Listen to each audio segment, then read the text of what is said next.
Welcome back to Briggs on Books. Do you have kids? Are you trying to pick the next book to read to your kids or to give to your kids?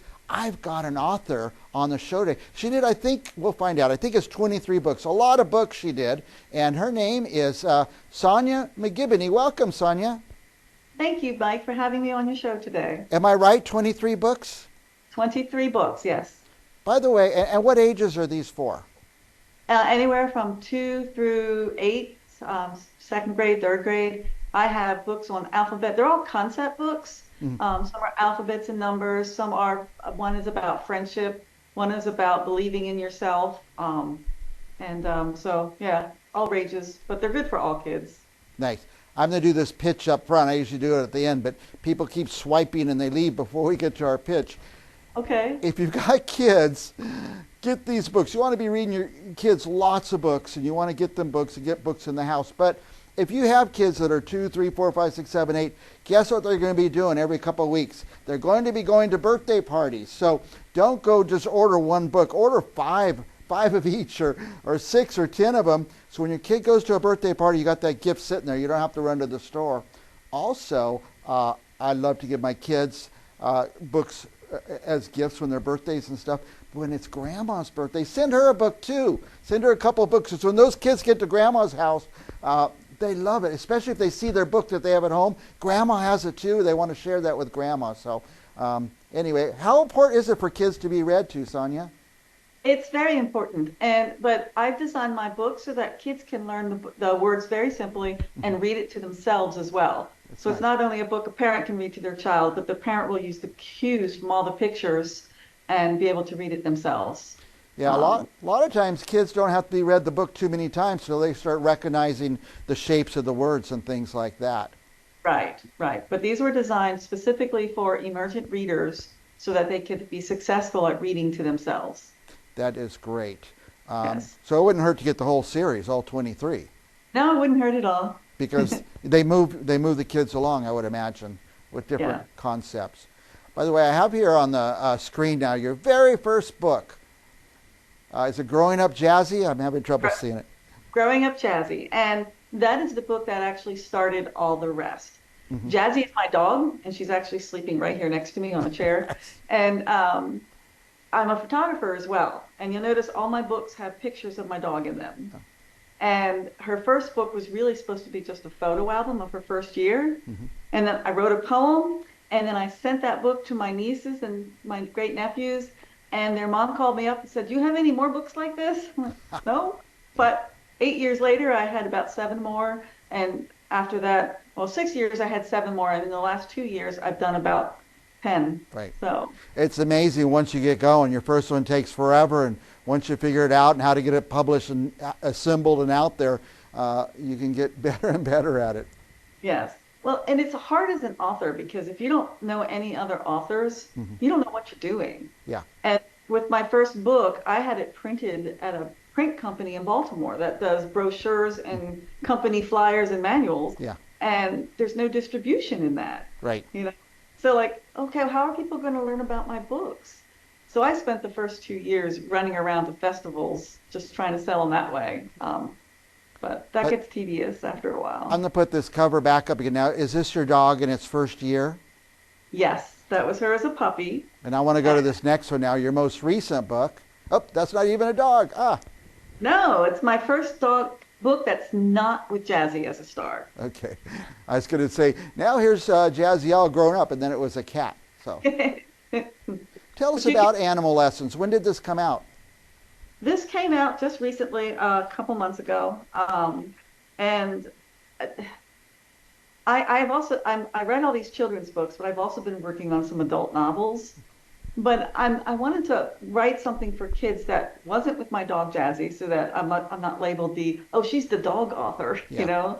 And there aren't a lot of books out there with little life lessons for children to read, little positive affirmations. And I just paired them with the animal pictures I had on my computer for years, and that's how it came about. Now, this is Animal Lessons on Life. Can you tell us any of the lessons? Yes, they're very short. Mhm. The first one says, "Relax, be one with your inner cat." Okay. And the next one is a cow standing in a field staring at the camera, and it says, "Be brave, stare down your fears." Um, and then I have one with a giraffe that says, "Sticking out your neck, make sure it will reach."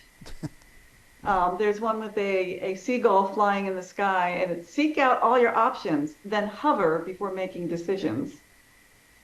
That's Um, I have another one about it has a raccoon swimming in the water, and it says, "Be focused, keep an eye on where you're going." So, that's fun. all the pictures kind of match the affirmations that I wrote with them and the little positive things that they can think about. That's a lot of fun, actually. That's a really fun book, and I haven't even read it. I haven't even seen it yet, but it's fun.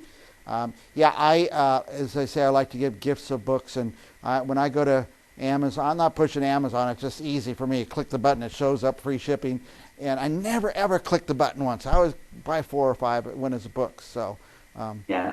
now we do have your web address on the screen, jazziesbooks.com. What would our viewers find there?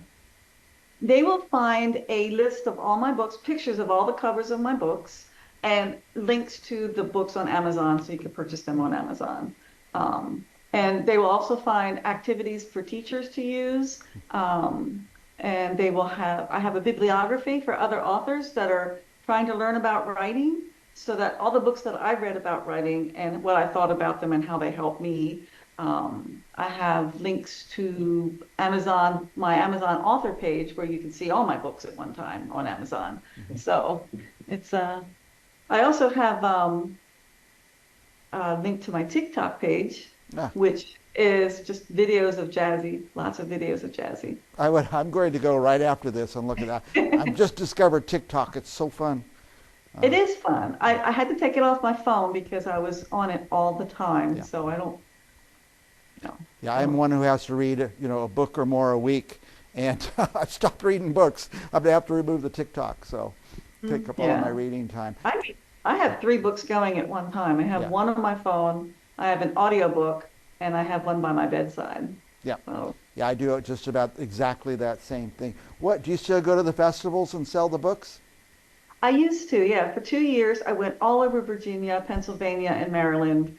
Um, but what I found when you go to festivals is that children would prefer to buy the stuffed animal next to you Yeah, or the popcorn that's on the other side, and parents don't want to carry around books when they're at a festival, especially ones with water games, yeah, you know. So they don't buy them there. yeah. So Um, Sonia, I'm really inspired by you and well, what thank you've you. done and the amount of books you've done, and that there's fun lessons in them and teaches kids to read. Anything else you want our viewers to know before we're totally out of time? Yes, I'm actually about to publish a new book. It's called The Water Cycle with Ollie and Carl. And it just talks about the water cycle, but an owl is telling it to a cricket who keeps him awake because he's afraid of the rain. Afraid of the rain. Okay. Yeah, that'll be my next book. All right.